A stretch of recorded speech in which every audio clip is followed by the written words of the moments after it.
Yo, back up, back up, back up, back up, back up. Chill. Let's get that money, yo.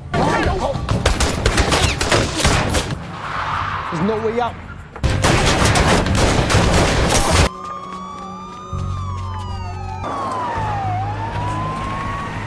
Before I was a name, I was a number.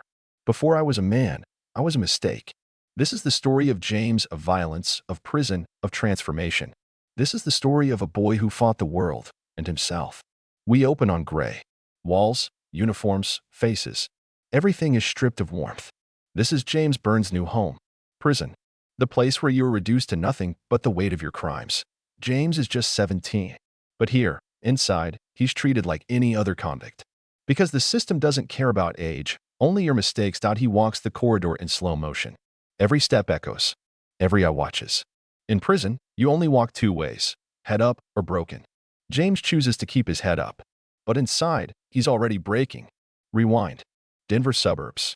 James is 14. Angry, volatile, and already teetering on the edge.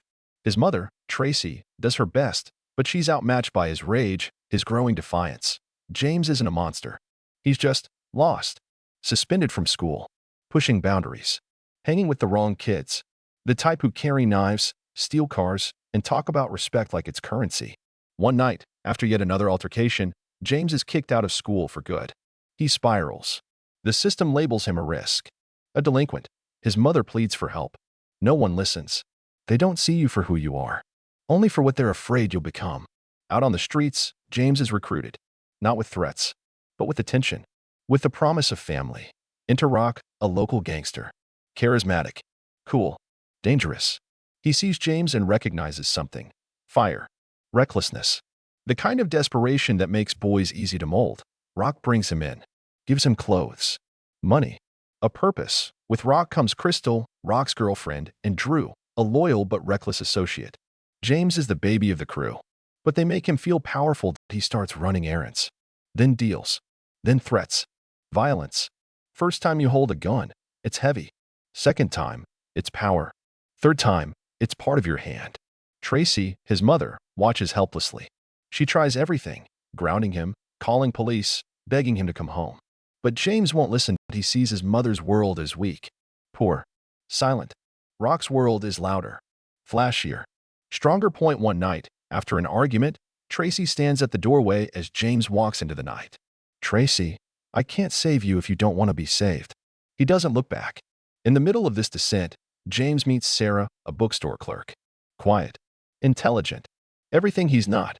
She sees through his tough guy act, challenges him, talks about poetry, college, life beyond the street. With her, James glimpses another world. He wants to be different, better. They talk at night, walk together. She even invites him to dinner. But James is trapped between two lives, the boy Sarah sees and the thug Rock expects. Back in Rock's orbit, things escalate. James is now carrying, running deals solo. When a transaction goes wrong, he pulls a gun. Doesn't shoot. But it's enough. Police swoop in. Arrest him. Multiple charges. Weapons, intent, robbery, courtroom. Cold. No sympathy. He's sentenced to time in a maximum security facility for youth offenders. His mother cries. Sarah disappears. Rock doesn't show. The moment they cuff you, you stop being a boy. You're a problem now. A case number. A statistic. James enters prison with defiance. But it fades quickly. The cells are cold. The food, worse. The guards, indifferent. The inmates, wolves. He's targeted. Tested. Fights break out.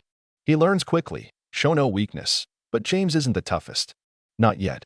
That title belongs to Conrad, a lifer. Dangerous. Respected. The alpha, Conrad watches James. Not with malice, but curiosity. In time, Conrad begins to speak to James. Briefly at first. A comment here, a warning there. But soon, real conversations. About life. Mistakes. Books. James is skeptical. But Conrad doesn't preach. He tells him stories. Of crime. Of loss. Of regret. You think prison makes you a man? No, kid. It just locks the boy inside you and throws away the key. Don't let them do that. James listens. Reads. Starts journaling. Poetry. Fragments. Emotions he never knew how to voice. Days pass. No sound. No light. Eye in the dark. He breaks. Then rebuilds. He remembers his mother's voice. Sarah's laughter. Conrad's words, he writes a poem in his head, recites it to the walls. Cries, rock bottom isn't the end. It's the last place you look for truth. James is released on parole. A counselor finds him a job. A diner. Minimum wage. Clean slate, he returns home. His mother hugs him.